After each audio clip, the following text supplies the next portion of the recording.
What started as an imaginary assistant and grew into an alter ego named Sloane is now So Sloane, a platform to curate real advice over algorithms, built to help you lead the life you want across entrepreneurship, relationships, navigating realities, and perseverance.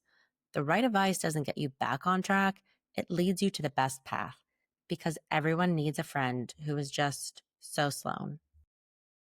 So today on the So Sloane podcast, we have Carina Chaz, the founder of Dedcool. She is changing the way we wear fragrance. It's not just in a glass bottle, the traditional viewpoint of fragrance, but really in everything from detergent to gifts. So Carina, I've been following your brand and I'm so excited to dive in and hear your story of how you founded Deadcool, scaled it, and really have come through some pivotal times as an entrepreneur and resiliency. Thanks so much for coming on the podcast today.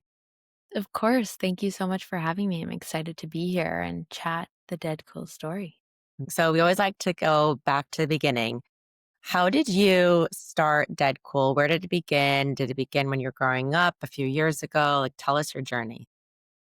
Yeah, no, I've had quite an extensive and dynamic journey with the brand. Ultimately started it 9 years ago, which feels like a lifetime. And I always joke that the brand wasn't a real brand until 2020. Or I should say, the brand wasn't a real company until 2020. So I'll give you the very Reader's Digest version. I've been obsessed with fragrance my whole life. I had played around with scents and lotions and potions from a very young age. I come from a background in beauty. Both of my parents started a very small manufacturing business, mostly for, B2B. And this is something my mom started in her kitchen and couldn't find a facility to basically make soaps and lotions really for back bar, very small hotels and spas. And being a child to two very hardworking, always want to preface with immigrant parents because if you have immigrant parents, you know what I'm talking about. Every after school activity, every summer was spent in their facility. And I had every job from cutting straws to packing boxes. And my parents always said, like, one day, you'll be a part of this business. And when you're young, you obviously resist what your parents teach you and, give you ultimately. And, it was never the interest for me, but the intriguing piece of this was the scent profiles and was all of the smells. And that's kind of where I started playing around with scent. It wasn't until I was 13 when I actually worked with a chemist to create ultimately what is Taunt that lives today in the Deadcool collection. So it's pretty fun to see that this is a coming of age story. I created this fragrance because I wanted something to feel self expressive at a young age.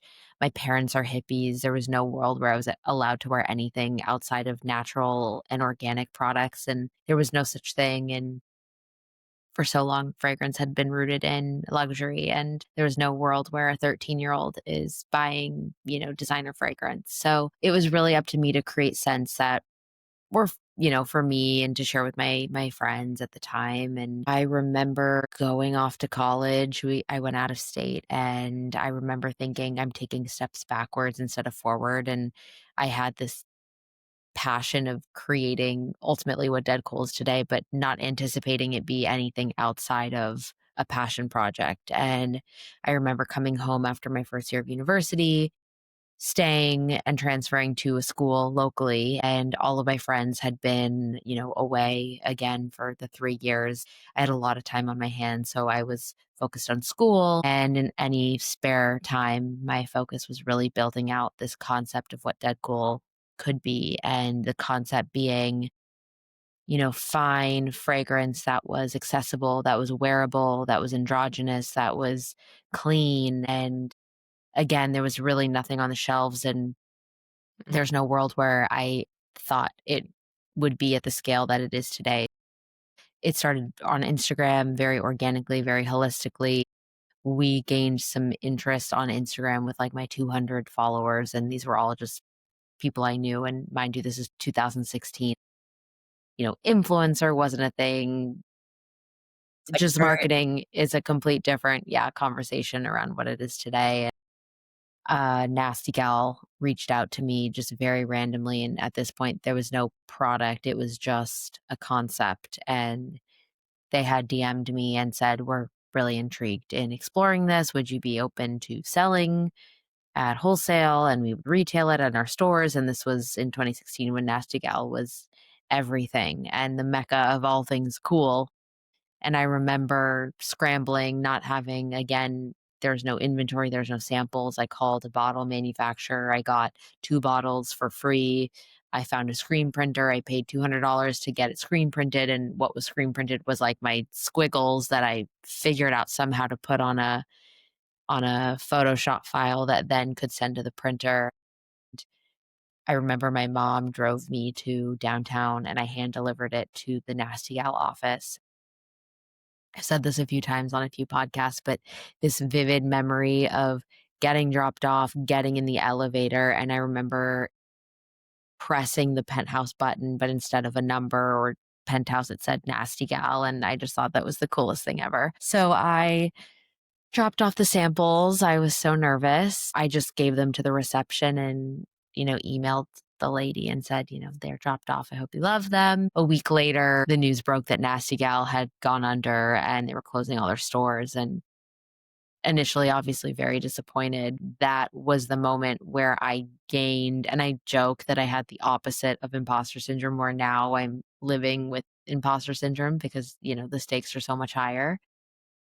But I remember thinking to myself, well, if Nasty Gal likes it, then other people will like it. right. And it was that moment where I put my best foot forward with every opportunity, every experience. I cold called a million people. Deadcool really started with trunk shows. We started with knocking on random doors throughout Los Angeles, asking if they'd carry my product on consignment. And, it was a very slow to start, very, very slow. And I wouldn't have had it any other way. I mean, obviously, in the position I'm in today, I'm like, I wish I invested in this, but like there was just no money to invest anything. And all of the money that I had made on consignment went back into inventory, and everything else was very scrappy, very nimble. It was me, a one woman show up until 2022. Again, very, very scrappy. I feel as though it shaped the person I am today, the leader I am within the organization, but definitely, it you see brands, there's a flywheel, there's investment, it happens overnight, if not overnight in, 2 to 3 years, but yeah, this has been quite a long journey. So Yeah, I think definitely. that's like a big piece of like building something. I think a lot of people see brands and they're like, oh, they just popped up overnight, whether the brand's been around for 25 years or maybe only like a year or two. There is that middle ground that is really tough. Like it's really fun to start something, you get inspired, it's exciting. And that middle part where it's like you are making those cold calls, you are figuring out who's going to sell the products. Like where is that money going to go? When are you going to start paying yourself? How did you stay committed to saying, this is my vision. I believe in this? Because I'm sure there's probably like other things on the side where you're like, oh, I could do this. And it's more of an instant gratification to start making money or not working for yourself and working for someone else. How did you keep that vision to say, I'm going to make this dream my mission and then I'm going to become a successful brand and keep it going strong even through those tough times? It's interesting because there wasn't a real business plan. It was more of this seems to be working, so I'm going to keep at it. Dead Cool I mean, fragrance has a fantastic margin, and there was no employees, there was no money being spent outside of inventory. So the brand quickly gained cash, and the cash again allowed me to buy more inventory. And at this point, let's call it a year, we had 50 stores, and these 50 stores were from me calling, it started in Los Angeles. Then I started researching, cool stores in Brooklyn, cool hair salons in Texas. And, the product was very well received. So every little hurdle allowed me to that next phase. And I always had that dream of going into Barney's because that's where I discovered niche perfumery. That's, you know, at the time was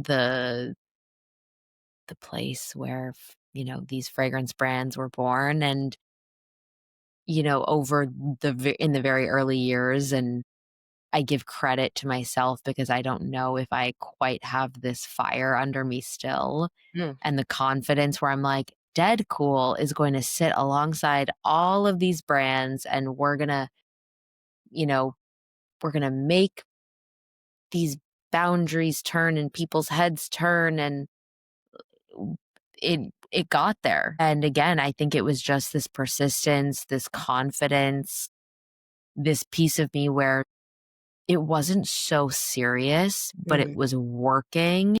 Did And you at ever have, like, this a moment where there was, like, a big step back or something happened with manufacturing, or maybe you lost a partnership where you feel that you had to bounce back, and how did you bounce back from that? Or has it really been this, staircase effect where it's up and up and up?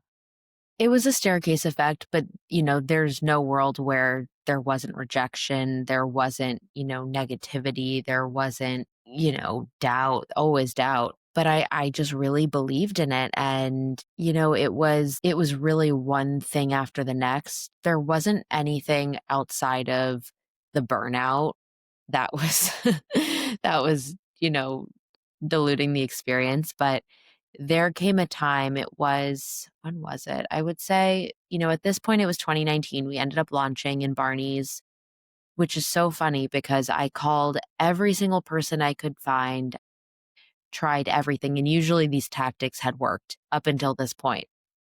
Couldn't get a hold of them. It was my one goal. And one day they reached out to me and they were like, "We know you've been trying to reach us. We would love to explore this as a consignment." And at this point, I wasn't selling in consignment anymore. I was, 3, 4 years in, making money. Deadcool has a very organic following, and we've done trunk shows and, friends of friends and customers at the time telling their community. So we were making money, we were doing well. I had no idea how well we were doing because I didn't have a financial plan or a business model or anything. I was barely paying myself, and everything, again, photo shoots were like me, a photographer, their camera, and the product, and I would pay them $500, and to me that was terrifying. Barney's called, they said, "Come to New York. We'll give you a display, and if you do well, then we'll consider carrying it." I flew to New York, I think, that next day, and this is like my dream. I hadn't been to New York since I was a kid. Barney's New York, like the biggest deal. Like the They Mecca. gave me, yeah, exactly. They gave me a wall at the end of the store in the fragrance section. Huge. And yeah, it was big. It was a big deal. And I didn't have displays. Like I remember those like embossing tools. I like embossed little things to put on my samples. And I called every single person in New York and I was like, "You and 5 friends come to Barney's." And I am not someone who likes to impose on people. I never ask anyone for anything, like even in my personal life. And I was like, "Please just buy this product. Like, I promise you, you're going to love it. And if I can do anything for you after, like, please let me know." So we sold out in the first week, Wow. and it was the biggest deal. And Barney's was like, "We're so impressed.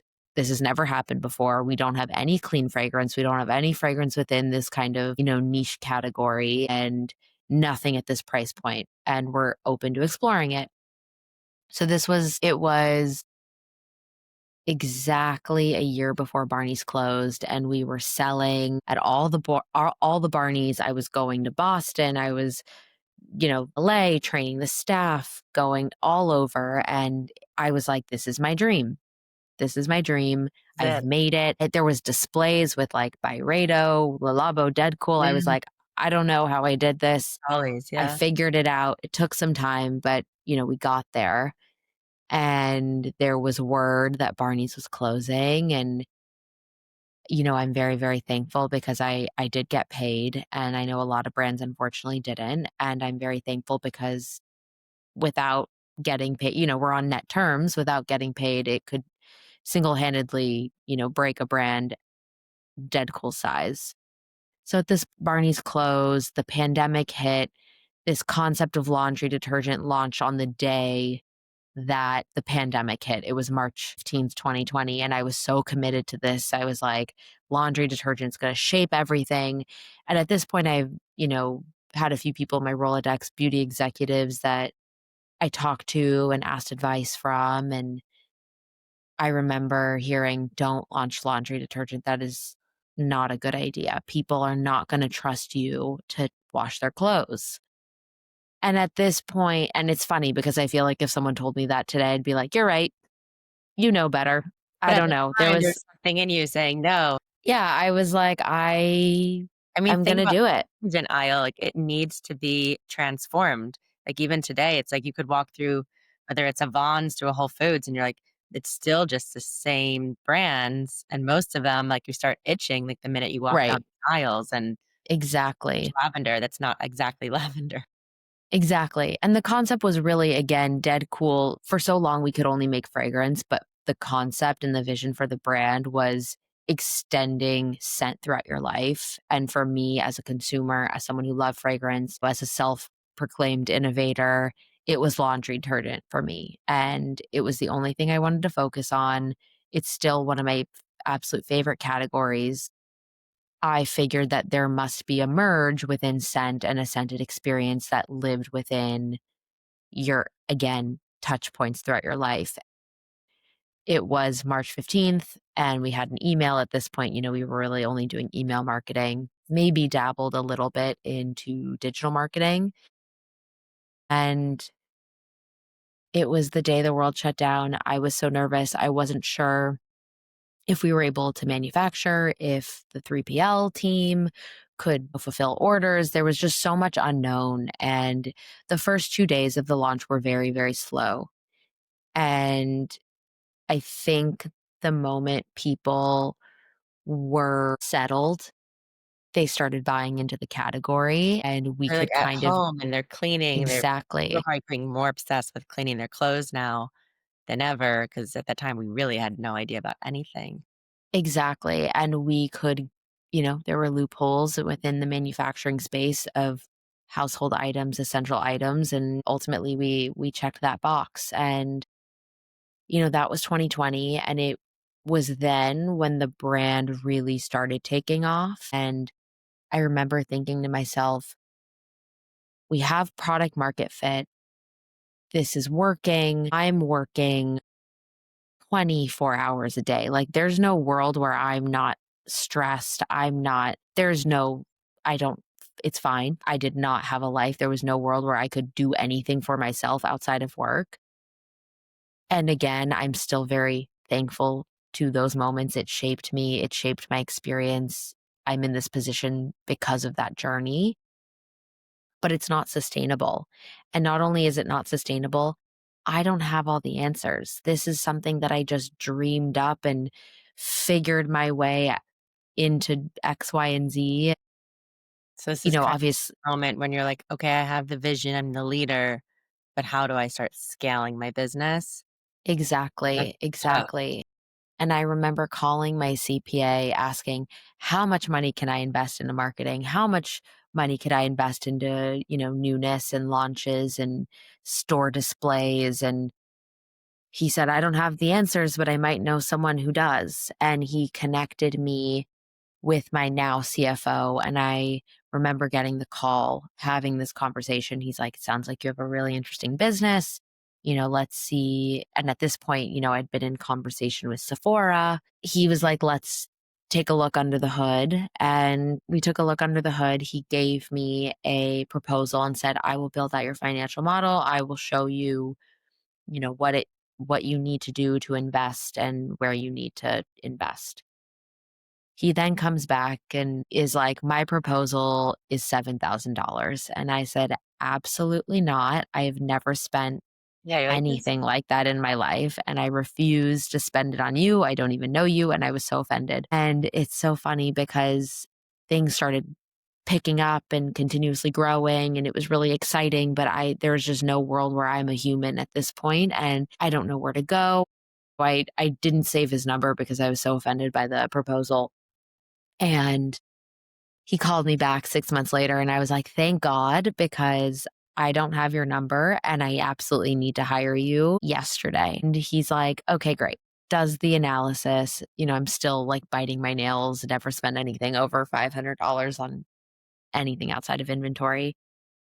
Learn that we're profitable and we've made over a few $1,000,000. And I was like, that is My insane. gosh. I have no idea how that happened. And he's like, the good news is you're profitable and you're growing, and this is obviously working. The bad news is you are going to collapse. So you need to hire people Like, you're gonna and collapse because, like, you're like doing physically. okay. Yes. Yes. No, the company's in a great place. I am not. You're going to collapse. You need to hire people and we need to invest and we need to build out a financial model. And at that point, we then hired one person who was like a family friend and a graphic designer who's still with us today. And, this one universal person wearing many hats, and we're all kind of collaborating. It's the three of us in a very small room figuring out. Again, we continuously grew. We didn't know what we were doing.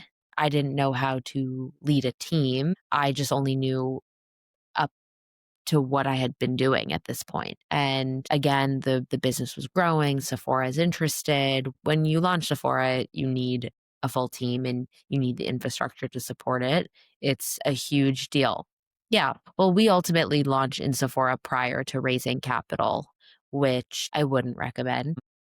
'Cause it's a lot of, like, merchandising fees and, like, display and co-ops, and It's expensive for sure. it's also huge It's because of their right. awareness and their stamp of Exactly. approval of, Yep. "Hey, guys, this is a recommended brand for you." Yeah. Sephora was one of the best things, for the company. We absolutely love our Sephora partnership. Everything we do with Sephora is magnified. Fantastic. But again, a young brand. It's tricky. We launched Sephora.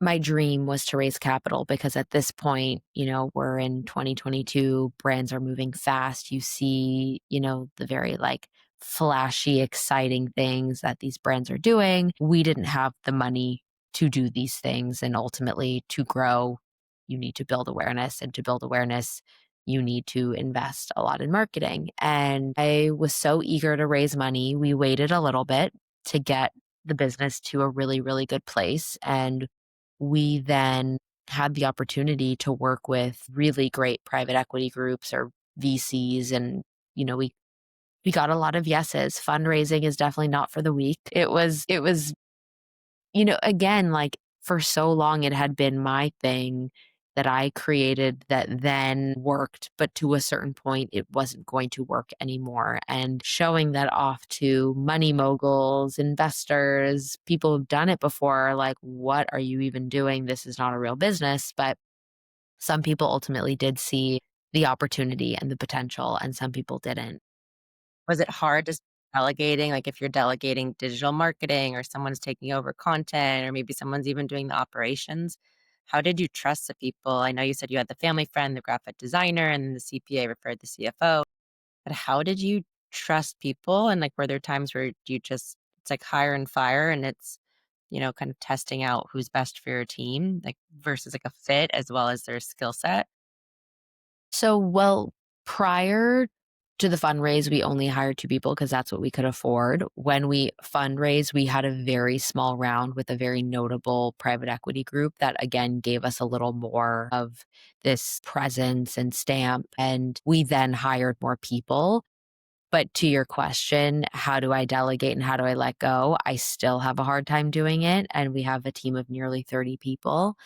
Amazing. It's really hard for me to get out of the weeds, and that's something personally on this journey that I'm working towards. And we're hiring more leadership roles, but we had been very, very nimble and still considerably nimble for our size with our team. And we always operate on like a shoe size too small, and we never wanted to overhire. We've barely, let people go. It's amazing to see that there's a bunch of new people in the brand, and then there's a lot of people who started in that very small room and it was just the three of us. It's definitely been a challenge from again this like passion project dream to now, we've had 2 fundraises.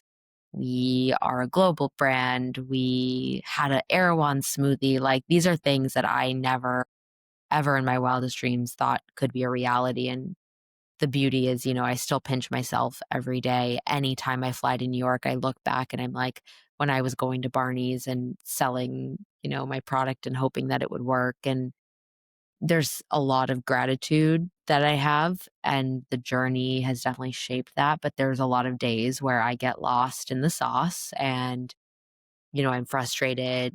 We have like a very strong business. Our revenue grows triple digits every year. We're profitable. We've been profitable, but there are days where I'm like, I wish we did this. And it's hard. It's hard to get out of that. You see so much of it on social media. I mean, for myself, I'm surrounded by so many people in the beauty space and seeing acquisitions happening left and right. But How do you again, stay balanced too? It's like when like the minute you open Instagram, I feel like the platform now is almost made to feel for people to feel like they're not as successful or they're not as known or they're not as ingrained in the culture. And like how do you but you want to be surrounded by people too, because it's also inspiration and celebrating other people. How do you stay focused and balanced to say, this is my business? And yes, I am grateful for how it's continuing to grow because it is because of your vision and hard work. But yeah, also, there's times when you're burnt out or maybe you're comparing yourself to someone else who did just go through it and successfully. Like, how do you keep your vision so you're not doubting yourself? Even if I've heard from a lot of entrepreneurs too, like they could have 10 wins and one loss, and they're going to focus more on the loss and the wins. yeah, And that's not the best methodology. So, how do you can stay consistent there? it's definitely a challenge. I think for me, it's been a little bit better over these past few years because, again, this awareness that everyone has their own journey and their own challenges is very personal to that experience. And, I have to take a step back and I look at, again, there are these companies, these mega companies, and the founders own very little of their company. I am still very much the majority owner of Deadcool. I see this journey that has shaped me. And when you're in it for 1 to 2 years, I think it's a very different experience than, coming up on 9 years. There's a lot of conversation again where yes, you have 10 wins, one loss. I think one of the hardest pieces for me is getting excited, and the excitement is tough because when you're building out a concept, a campaign, an Erewhon smoothie, these are things that happen a year prior. You're working on these things a year prior. So when it happens, you're excited that it's there and that your project is complete. And then you're already working on the next thing. So you kind of lose that presence within like the joy of that final piece, and that's the thing that I'm really working on because I really wanna get excited. I'm excited when we're concepting and we're like, "Wow, we're gonna have a Erewhon smoothie in a year," like, that's so exciting, and then it comes and I'm like, "Alright, well, I'm already focused on the thing that we're working on for 2026 and 2027." Keep that vision and keep on going and say but also stop and, like, smell the roses almost and say, "Wow, this is a huge deal." Like, you had this vision of Barney's and the Erewhon and the brand in general.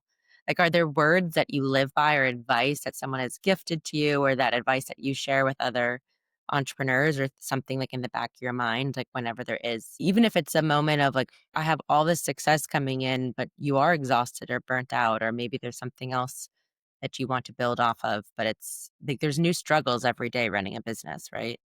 There's new struggles. The thing that, you know, allows me to find myself within all this is the gratitude and also the understanding, you know, I can't even believe that this is my day. Like, the fact that we're on a podcast talking about Deadcool, the thing that, like, what even was that at some point? And it's just these moments that allow me to keep going. And it's just a part of it. When you start a business, you have to be prepared and there's a lot of rejection. There is a lot of hardship. It's exciting. It's not quite glamorous, but of course, like, and that's to be said with Instagram in general. Like, they're always like the couples that post all these lovey-dovey photos are the ones that struggle the most. I don't know if that's true, but ultimately, again, it's just staying grounded and staying true to your experience, and I always tell people, not every journey is the same. There's not one way to do things. It's really about establishing what feels good for you and allowing that to lead, and, I'm glad you said that. this I is think everyone has a different set of milestones they hit, like what means most to them in the business or what their timeline is. And I think you just know more and more about everyone right now because of social media and the internet at large. And sometimes it's like you might have a faster time, a shorter timeline, or what's big to you and not. So I'm glad you said that. It's really sound advice. yeah, and it's I've had to manage my own personal things, like, I'm not posting my private life on Instagram anymore. I'm posting a lot about work. I'm finding ways that feel good to me and not to feel like I always have to be on, and that I can, for the first time in my life, separate experiences and it doesn't have to blend into, who I am, and understanding that I'm outgrowing the brand in a way and the brand has outgrown me in some way. But it's for me, I don't really like to be on my phone that much, but I obviously have to be for work, but I'm starting little more like grounding rituals that I've done and that have been really helpful, and I can be more present outside of just like It's like you can my have like job. your tunnel vision or your horse blinders on and not have to look at everything else and say like, what's ahead, what's for you. But another pivot that I would love to talk about is the world of fragrance. I think fragrance is Yeah. having a big moment right now. On the flip side, too, it's like the world of clean, non toxic, maybe in the past 7 years, like people have started to say not only are they interested in learning more about clean and non toxic products, but they're also efficacious. And like this fragrance is going to last long, or this eyeliner is not going to be off your eye by 10 a.m. So let's talk about clean fragrance for a moment because I'm a huge, clean, non-toxic person. I always joke I was like the little kid reading labels since I was like 5 or I I'd love to love that. have you share more about what a clean fragrance is, why it works, why it's gonna last, like, especially with laundry detergent, like our quick conversation before the podcast. Like, I, for one, I could walk by someone wearing, like, the most lavender scented, like, fake detergent. I'm like, "What are you doing? Why are you doing this to yourself? There's so many more beautiful scents out there," or, like, a real lavender scent if you really want the lavender. I'd love to Right. expand upon that. Yeah. So it's funny because when we talk about it, and again, inception of Deadpool had always been that, and that really stemmed from how I grew up. And like I mean, I don't think I was as interested as I am today. I always joke, or my mom always jokes, she's like, "You're way more strict than I ever was in your life today." And I think it's just because there's so many more options. And when it's clean, when it's non toxic, I think the misconception is that it's not quality. And I think at one point, maybe that was true because there was so much less. And now is, in my world, the expected, you know, it's like if you're making products, no matter what you're making waste, like at least let's focus on a more clean alternative option. And again, there was no conversations around it. There's nothing bad to say about traditional beauty ideals and values. It's just more, again, of the optionality and the innovation that we see today. So when we talk about clean fragrance, I mean, fragrance has been around for hundreds and hundreds and hundreds and hundreds of years. And the manufacturing process was what people knew. And at this point, there's plant manipulation. Plants have hormones. You can manipulate the hormones, clean and safe synthetics, synthetics that don't have phthalates, and phthalates are ultimately, disruptors to hormones, something all women should be talking about. I always say if you're looking to, start using clean, I always say deodorant is the first and then extend it with your fragrance because ultimately, we are inhaling, it is on our skin, we absorb everything. So I think, yeah, clean at this point is the standard. Again, in my world, Deadcool was never clean based off of a trend. It was just clean based off of my hippy dippy parents. And at this point, it is how I live. And, there are maybe things you sacrifice. It just depends I think you're who you're making asking. a mainstream way of saying like this, yeah, this is an efficacious product and it will last. It smells good. And the branding behind it, I also think brings not just like an educational, but it's very inviting too to say, like, Yes. I could use this, I could try this. Yeah. Yep.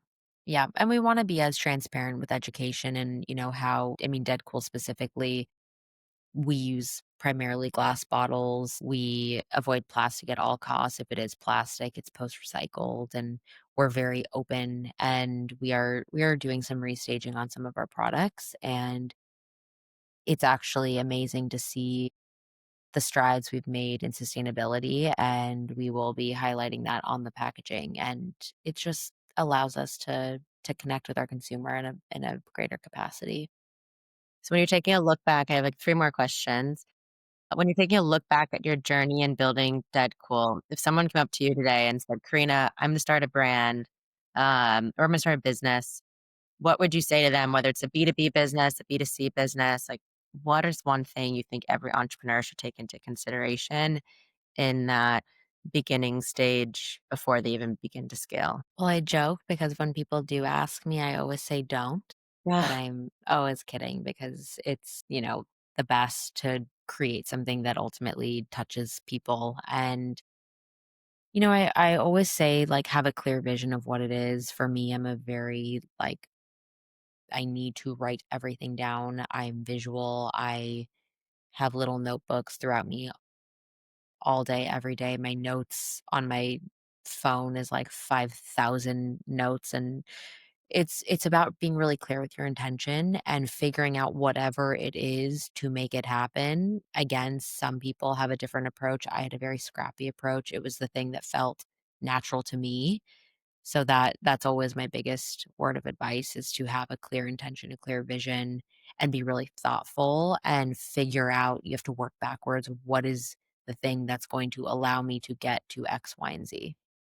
And then looking back at Deadcool, like what is what made Deadcool succeed? I think there's so many brands that come into the market, so you really need to give your credit here, especially within like the consumer goods space, especially within beauty. What made Deadcool succeed and take off and continue to grow and thrive? I think Deadcool was a very early adapter in the world of fragrance. Like the boom really took off in 2020 during the pandemic. And at this point, we had a very small consumer base. And the concept of fragrance beyond a glass bottle, the concept of wearable fragrance, accessibility. So the good part is we had a little bit of traction, and I think what kept consumers was the quality, were the scents, was the experience, was the feeling, and it grew with a very organic community behind it, and it was up to us to scale that, and we're still obviously working towards these goals every day, but having very different conversations than our competitors are having, and it's actually hard to define who our competitor actually is, and, we're not afraid to do things our own way, and I think it shows, and the customer response has been really positive. Definitely. I see that. I see the vision. It's amazing. Well, Karina, we have one final question. It's more of like a mix Yes. of personal and professional, reflective.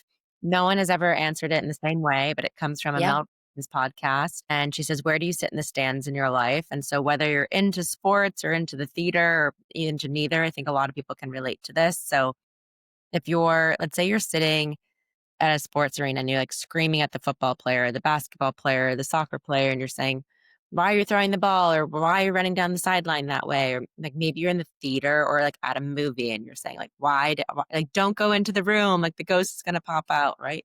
But they can't hear you, but you're talking to them saying, start do something, stop doing something. And so many times in our own life, we are sitting in the stand or we're yelling at the TV or talking to the actor. So where in your life do you feel like you sit in the stands? And most people interpret this as a way of this is what I'm looking forward to the most. Like this is what's going to come. And whether it's that post-it note on the bathroom mirror, or maybe it's in the iPhone notes, like you were mentioning, this is something that excites you that you haven't done yet, but it's on the horizon and you're going to commit to doing it soon. It's funny, and when I think I just envisioned myself in a sports arena, which probably wouldn't happen, but I'm very sappy. I'm the person who's, like, overly optimistic. I every eyelash, I'm making a wish, the same wish I'm wishing for others. So when I think about when I'm standing or in the stands of my own life, I'm continuously pushing myself forward in a really positive way. And the things that I want to accomplish are more of these like internal feelings because if we're being super transparent, like I've hit so many milestones at such a young age and I'm so grateful for these moments, but I want to be nicer to myself. I want to feel fulfilled. I want to be present. I want to, grow in a way that's outside of how I have grown. And it's really about being positive and achieving more of these like internal as opposed to external Yeah, things. I love that. Well, there's so many, I think, amazing things you have to look forward to, but you have done so much and you should be so proud. It's more than just like a pat Thank on the you. back. I think like starting a brand is so, so hard, but then scaling it, especially it's like sitting at your milestone saying like getting into Barney's, getting into Sephora, raising capital, scaling a team to 30 people. Like that's really tough work and very few people can do that. So there's so much more to come, and I think you're just continuing to build, but you should be so proud. So thank you so much Thank you. for sharing your amazing story, and we're excited to see what's next for Deadcool. So where can everyone get in touch with you or Deadcool, website, social? Yeah. Yeah, no, I'm not that much fun on social. Sometimes I post teasers, but definitely follow me. I'm Carina Chaz with a C on Instagram, and then you can find us Deadcool, Deedcool, and we're online, we're on Sephora, we're at Erewhon, we're on Amazon, we're deadcool.com. So anywhere you want to shop, we have goodies for you. Amazing. Well, thanks, Karina. It's been so fun to chat with you and learn everything from Thank like you. the fragrance building the brand. I love your story and you have an incredible brand. So thanks so Thank much you. for Thank coming you. on the podcast today. I appreciate it. We'll be in touch. Thank you. Bye.